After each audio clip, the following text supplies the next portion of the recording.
सतगुरु महाराज सच्चे पातशाह माघ के महीने द्वारा अगे उपदेश करते हैं कि दुनिया के लोग तो माघ के महीने जाके प्रयागराज ते होर थावां ते तीर्थां उपर जाके इशनान करते दान पुन करते हैं। पर गुरसिख तैनूं की करना चाहिए, गुरु प्यारिਆਂ ਨੂੰ की करना चाहिए।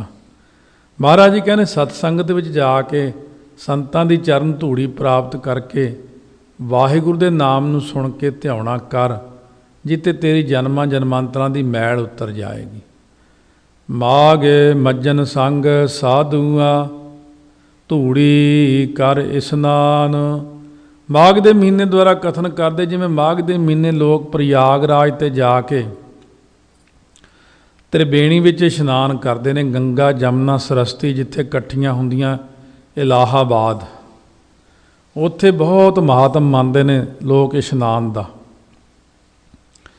सो इस प्रकार बहुत साधु संत उत्थे इशनान करन आउंदे हैं, दान पुन हुंदा। पर सतगुरु कहते तू भी साधुओं के नाल मिल के जो पुरुष उन्हां दी संगत करया कर, जो अकाल पुरख वाहिगुरू दे प्यारे है। कहते पुरखा तू भी उन्हां दी संगत करया कर, चरण धूड़ी विच इशनान करया कर। उन्हां नूं घर बैठियां ही मज्जन हुंदा, पुरबां दे इशनान का फल प्राप्त हो जाता। रब दे प्यारिਆਂ दी सेवा, गुरु साहब की सेवा, ये गुरु साहब जी इउं नहीं कहते कि मैनू सेवो। ये असली इनडायरैक्टली है सारी गल कि सतगुरु की सेवा करनी। सतगुरु की सेवा करो, गुरु ग्रंथ साहिब महाराज की सेवा करो, संगत की सेवा करो। एक संगत विच होर प्रेमी हुंदे ने जिहड़े बहुत अभ्यास करन वाले, रंगत वाले ने, पहुंचियां रूहां ने। एक होर उपर उठ के बहुत अभ्यास करके जिहड़े ब्रह्म ज्ञान तक चले गए ने गुरमुख प्यारे। महाराज कहते उन्हां गुरमुखां दी सेवा चरण धूड़ी प्राप्त करो, उन्हां दे जोड़े झाड़ो, उन्हां दे वस्त्र धोवो। सो उन्हां दी सेवा, गुरमुखां दी सेवा गुरु दी सेवा हुंदी, जिवें संगत की सेवा गुरु की सेवा हुंदी। सतगुरु जी प्रसन्न हुंदे ने कि मेरे नाम जपण वाले प्यारिਆਂ की सेवा करदा। ਇਹਦੇ उत्ते सतगुरु छेवें पातशाह ने बचन किया कि जो मेरी सेवा करदा उन्होंने मैं 10 गुणा फल दिना, जो मेरे प्यारे की सेवा करदा उन्होंने मैं 20 गुणा फल दिना। इस करके सतगुरु कहते हैं रब दे प्यारिਆਂ की सेवा, संगत की सेवा करो, गुरु प्यारिਆਂ की सेवा करो, ताकि आपां नूं कोई फल मिल जाए, कोई धूड़ी मिल जाए उन्हां दी। उन्हां दी धूड़ी विच इशनान करिए। धूड़ी विच लड़ंदड़ी सोहा नानक तै सह नाले, तप्पड़ झाड़ विछाए धूड़ी नहाया। जे हुण तप्पड़ चुक्की देंगे फिर झाड़ांगे की उत्थे। इस करके महाराज सच्चे पातशाह कहते ने कि पुरबां दे इशनान का फल प्राप्त हो जाता करन नाल। हर का नाम ध्याए सुन, सबना नो कर दान। महाराज सच्चे पातशाह कहते भाई गुरमुखो साधुओं की संगत च बह के हरि का नाम ध्याना करो। साधुओं का मतलब की है महाराज? सतगुरु कहते एक तो हुंदे ने आए गए आए गए आए गए, एक हुंदे ने चंगा अभ्यास करके बिरती की एकाग्रता टिकाओ, विकारी जीवन तो रहत, नाम भजन बंदगी वाले, सेवा वाले। उन्हां गुरमुखां टिकाओ वालियां दे नाल बैठ के अपना टिकाओ हो जाता है। हुण आपां चंचल बिरती बंदे कोल जाइए तो मन अपना भी चंचल हो जाता, क्योंकि गल कुदरती जिही जी गल छिड़ी होवे उही जी गल अगे चल पैंदी। कोई गल छेड़ लो, अग्यों अगले कोल भी बहुत साखियां हुंदियां उसे गल दियां ही। असीं जाण के कई बार देखते छेड़ के चीज़, तुसीं उही गल छेड़ लो, फलाने थां सप्प निकलिया वो मारता। 50 जाने ने तो सप्प देखिया ही हुंदा, वो असीं भी फलाने थां मारिया, 5 घंटे सप्प की गल ही चली जाती है। ये किते चोरी हो गई, फलाने तो चोरी, फिर सारे अपनी अपनी सुणाउणगे, उन्हां कोल साखी ये हुंदी है। इस करके रब दे प्यारिਆਂ कोल जे बह के कोई गल छेड़ियो, कहने ना और पोथी लै उत्थों जपजी साहब कर, बैठ उत्थे, कोई गल्लां नहीं करनियां इत्थे बह के। इत्थों तक बाबा हरनाम सिंह जी खालसा रामपुर खेड़े वाले महापुरुष, पूर्ण गुरसिख अमृतधारी रहत बहत वाले, उन्हां दे ਅਸਥਾਨ 'ਤੇ ਜਦੋਂ ਜਾਣਾ, ਜਿੱਥੇ ਦੇਗ ਬਣਦੀ ਸੀ, ਲਿਆ ਕੇ ਦੇਗ ਠੰਡੀ ਕਰਕੇ ਥੋੜ੍ਹੀ ਜਿਹੀ ਫੇਰ ਭੋਗ ਲਵਾਉਂਦੇ ਸੀ, ਉੱਥੇ ਲਿਖਿਆ ਹੋਇਆ ਸੀ ਇੱਕੋ ਹੀ ਅੱਖਰ, ਫੁਰਨੇ ਬੰਦ ਰੱਖੋ ਜੀ। ਇਹ ਅੱਖਰ ਬੜਾ ਵਧੀਆ ਸੀ, ਫੁਰਨੇ ਬੰਦ ਰੱਖੋ ਜੀ।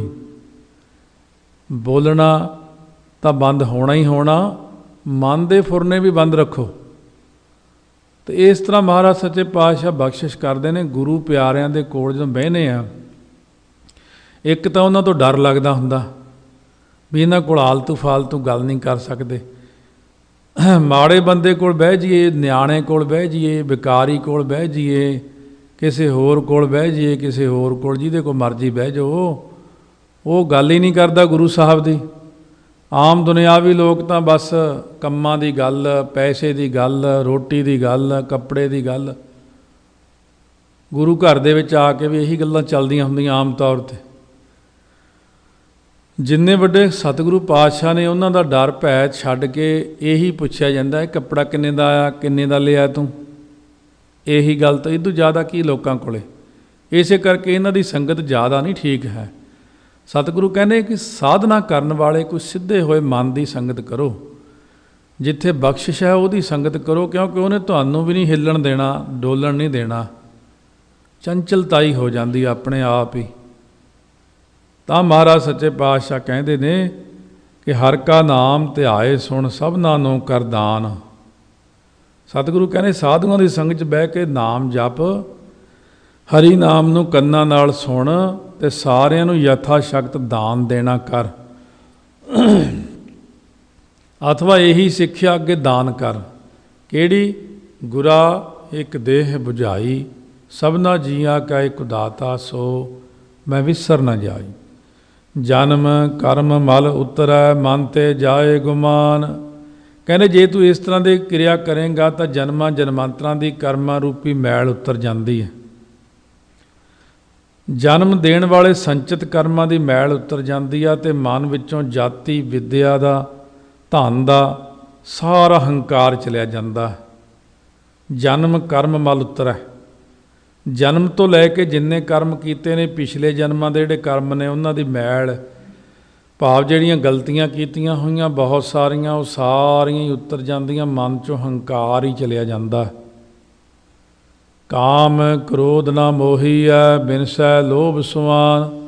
ਕਾਮ ਅਤੇ ਕ੍ਰੋਧ ਜਿਹੜੇ ਹਨ ਅਤੇ ਮੋਹੀਆ, ਮੋਹ ਵੀ ਨਹੀਂ ਰਹਿੰਦਾ। ਕਾਮ ਕ੍ਰੋਧ ਆਦਿਕ ਕੋਈ ਦੁਸ਼ਮਣ ਵੀ ਨਹੀਂ ਪਾਉਂਦਾ ਸਾਨੂੰ, ਅਤੇ ਲੋਭ ਰੂਪੀ ਸਵਾਨ ਜਿਹੜਾ ਹੈ ਕੂਕਰ, ਇਹ ਵੀ ਨਾਸ ਹੋ ਜਾਂਦਾ। ਕਾਮ ਕ੍ਰੋਧ ਨਾ ਮੋਹੀਐ। ਕਾਮ ਕ੍ਰੋਧ ਆਪਣੇ ਵੱਲ ਨੂੰ ਖਿੱਚਦੇ ਨਹੀਂ, ਇਹ ਵੀ ਖਿੱਚ ਪਾਉਂਦੇ ਨੇ ਆਪਣੇ ਵੱਲ ਨੂੰ। ਕਾਮ ਕ੍ਰੋਧ, ਲੋਭ, ਮੋਹ, ਹੰਕਾਰ, ਇਹ ਸਾਰੀਆਂ ਚੀਜ਼ਾਂ ਪਰੇਸ਼ਾਨ ਕਰਦੀਆਂ ਨੇ। ਸੱਚਾ ਮਾਰਗ ਚਲਦਿਆਂ ਉਸਤਤ ਕਰੇ ਜਹਾਨ। ਪਰਮਾਤਮਾ ਦੀ ਜਿਹੜੀ ਨਾਮ ਹੈ, ਭਗਤੀ ਹੈ, ਪ੍ਰੇਮ ਰੂਪ ਸੱਚੇ ਰਸਤੇ ਉੱਤੇ ਚੱਲਣ ਵਾਲਿਆਂ ਦਾ ਜਿਤਨਾ ਵੀ ਹੈ ਮਾਰਗ, ਉਹ ਸਾਰੇ ਉਹਨਾਂ ਦੀ ਉਸਤਤ ਹੀ ਕਰਦੇ ਨੇ। ਕਿਉਂਕਿ ਸੱਚੇ ਰਸਤੇ ਉੱਤੇ ਚੱਲਣ ਵਾਲਿਆਂ ਦੀ ਹਮੇਸ਼ਾ ਉਸਤਤ ਹੀ ਹੁੰਦੀ। ਜਿਹੜੇ ਪਿੱਛੇ ਕਹੇ ਆਏ ਸਾਰਾ ਸੱਚਾ ਰਸਤਾ ਹੀ ਹੈ। ਭਗਤੀ ਅਤੇ ਨਾਮ ਦਾ ਜਿਹੜਾ ਮਾਰਗ ਹੈ, ਮੰਨੈ ਮਗੁ ਨ ਚੱਲੈ ਪੰਥ।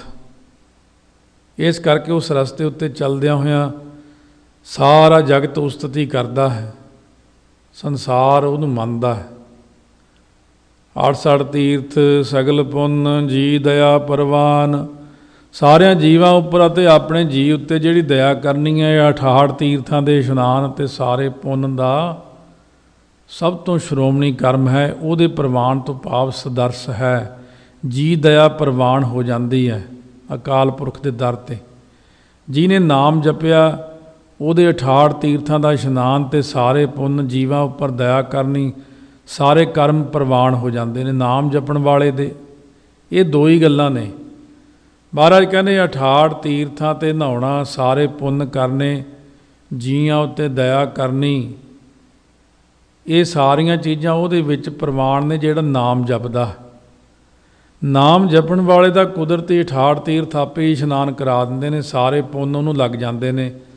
ਕਲ ਮਹਿ ਇਹੋ ਪੁੰਨ ਗੁਣ ਗੋਬਿੰਦ ਗਾਹੇ, ਜੀ ਦਇਆ ਪ੍ਰਵਾਨ ਹੋ ਜਾਂਦੀ ਉਹਦੀ।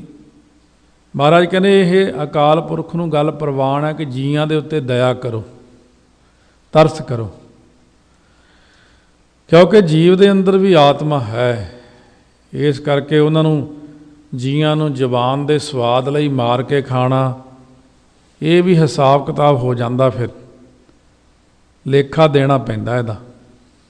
ਇਸ ਕਰਕੇ ਇਹਨਾਂ ਲੇਖਿਆਂ ਤੋਂ ਬਚਣਾ ਹੀ ਚੰਗਾ।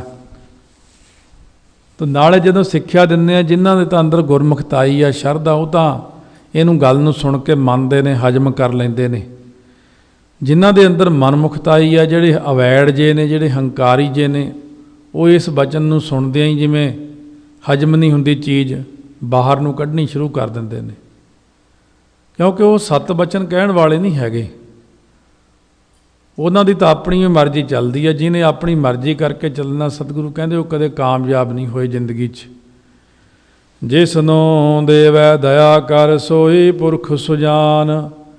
ਜਿਹੜੇ ਇਨਸਾਨ ਨੂੰ ਵਾਹਿਗੁਰੂ ਦਇਆ ਕਰਕੇ ਨਾਮ ਸਿਮਰਨ ਬਖਸ਼ਿਸ਼ ਕਰ ਦਿੰਦੇ ਨੇ, ਉਹੀ ਸਾਰਿਆਂ ਨਾਲੋਂ ਸਿਆਣਾ ਮਨੁੱਖ ਹੈ, ਉਹੀ ਚਤਰ ਹੈ, ਉਹੀ ਵਿਚੱਖਣ ਹੈ, ਉਹੀ ਮਿਹਰ ਵਾਲਾ ਹੈ। ਜਿਨ੍ਹਾਂ ਮਿਲਿਆ ਪ੍ਰਭ ਆਪਣਾ, ਨਾਨਕ ਤਿਨ ਕੁਰਬਾਨ।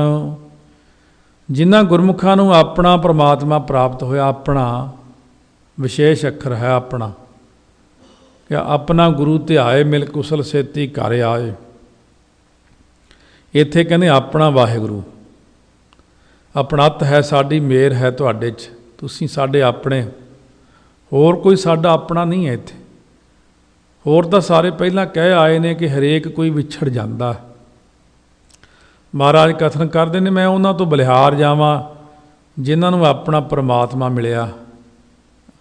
ਆਪਣਾ ਇਹ ਤਾਂ ਹੈ ਕਿ ਦੂਜਾ ਤਾਂ ਹਲੇ ਫੇਰ ਪਰੇ ਖੜਾ ਹੈ, ਭਾਵੇਂ ਉਹ 1 ਫੁੱਟ 'ਤੇ ਖੜਾ, ਪਰ ਵਾਹਿਗੁਰੂ ਤਾਂ ਕਹਿ ਰਵਿਦਾਸ ਹਾਥ ਪੈ ਨੇਰੈ, ਸਹਿਜੇ ਹੋਏ ਸੋ ਹੋਈ। ਵਾਹਿਗੁਰੂ ਤਾਂ ਬੈਠਾ ਹੀ ਅੰਦਰ ਹੈ। ਆ ਤੇਰੀ ਕਿਰਪਾ ਨਾਲ ਤਾਂ ਬੋਲ ਰਹੇ ਆ, ਤੇਰੀ ਕਿਰਪਾ ਨਾਲ ਦੇਖਦੇ ਆ, ਤੇਰੀ ਕਿਰਪਾ ਨਾਲ ਸੁਣਦੇ ਆ, ਤੇਰੀ ਕਿਰਪਾ ਨਾਲ ਸਰੀਰ ਤੰਦਰੁਸਤ ਹੈ, ਤੇਰੀ ਕਿਰਪਾ ਨਾਲ ਤੁਰੇ ਫਿਰਦੇ ਆ। ਤੂੰ ਹੀ ਲਈ ਫਿਰਦਾ। ਜੇ ਤੂੰ ਆਪਣੀ ਜੋਤ ਕੱਢ ਲਏਗਾ ਤਾਂ ਸਾਡੇ ਵੱਸ ਕੀ ਆ? ਸਾਡਾ ਸਰੀਰ ਤਾਂ ਮਿੱਟੀ ਹੈ। ਇਹ ਮਿੱਟੀ ਅੰਦਰ ਜੋਤ ਰੱਖ ਕੇ ਤੁਸੀਂ ਇਸ ਤੋਂ ਕੰਮ ਕਰਾਈ ਜਾਂਦੇ ਹੋ। ਇਸ ਕਰਕੇ ਕਾਚੇ ਭਾਂਡੇ ਸਾਜ ਨਿਵਾਜੇ, ਅੰਤਰ ਜੋਤ ਸਮਾਈ। ਕੱਚੇ ਭਾਂਡੇ ਬਣਾ ਕੇ ਉਹ 'ਚ ਜੋਤ ਰੱਖ ਕੇ ਤੁਰਦਾ ਕਰਤਾ ਖਿਡੌਣਾ ਮਿੱਟੀ ਦਾ। ਮਾਟੀ ਕੋ ਪੁੱਤਰਾ ਕੈਸੇ ਨਚਤ ਹੈ, ਦੇਖੈ ਦੇਖੈ ਸੁਨੈ ਬੋਲੇ ਦੌਰਿਓ ਫਿਰਤ ਹੈ। जब कछ पावत तब गर्भ गर्त करत है, माया गई तब रोवन लगता है, माटी को पुतला कैसे नचत है। मिट्टी का पुतला नचदा, तेरी जोत नाल नचदा, गल्लां करदा, मैं टैं टैं करदा, खीलै बिगसै ते तो सोग। जदों तुसीं जोत कढ़ लैंदे हो, ਉਹਨਾਂ ਬਹੁਤੀਆਂ ਗੱਲਾਂ ਮਾਰਦਾ ਸੀ, ਐਂ ਕਰ ਦਿਆਂਗਾ ਮੈਂ, ਉਹ ਕਰ ਦਿਆਂਗਾ। ਹੁਣ ਨਹੀਂ ਹਿਲਦਾ। ਕਹਿੰਦਾ ਸੀ ਕੁਰਸੀ 'ਤੇ ਬਹਿਣਾ, ਹੁਣ ਥੱਲੇ ਹੀ ਪਾਇਆ ਹੋਇਆ, ਉੱਠ ਕੇ ਬਹਿ ਜਾ ਹੁਣ ਕੁਰਸੀ 'ਤੇ। ਹੁਣ ਨਹੀਂ ਬਹਿੰਦਾ। ਮਹਾਰਾਜ ਸੱਚੇ ਪਾਤਸ਼ਾਹ ਕਹਿੰਦੇ ਇੰਨਾ ਹਉਮੈ ਵੀ ਨਹੀਂ ਚੰਗੀ ਹੁੰਦੀ, ਗੁਰੂ ਸਾਹਿਬ ਦੇ ਅਨੁਸਾਰ ਹੀ ਹੋ ਕੇ ਚੱਲਣਾ ਚੰਗਾ ਹੁੰਦਾ।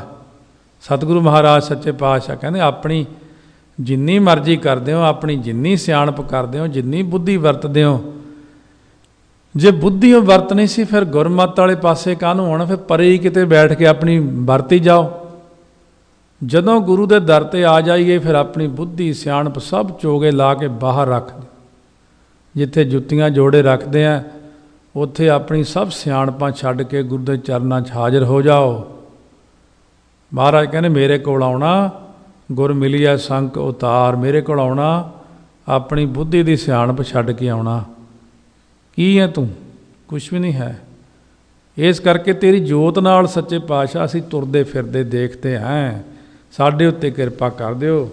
ਸਤਿਗੁਰੂ ਮਹਾਰਾਜ ਸੱਚੇ ਪਾਤਸ਼ਾਹ ਕਹਿੰਦੇ ਨੇ, ਮਾਘ ਸੁੱਚੇ ਸੇ ਕਾਂਢੀ ਹੈ ਜਿਨ ਪੂਰਾ ਗੁਰ ਮਿਹਰਬਾਨ। ਮਾਘ ਦੇ ਮਹੀਨੇ ਦੁਆਰਾ ਕਥਨ ਕਰਦੇ ਹੋ ਮਨੁੱਖ ਪਵਿੱਤਰ ਕਹੇ ਜਾਂਦੇ ਨੇ, ਸੁੱਚੇ,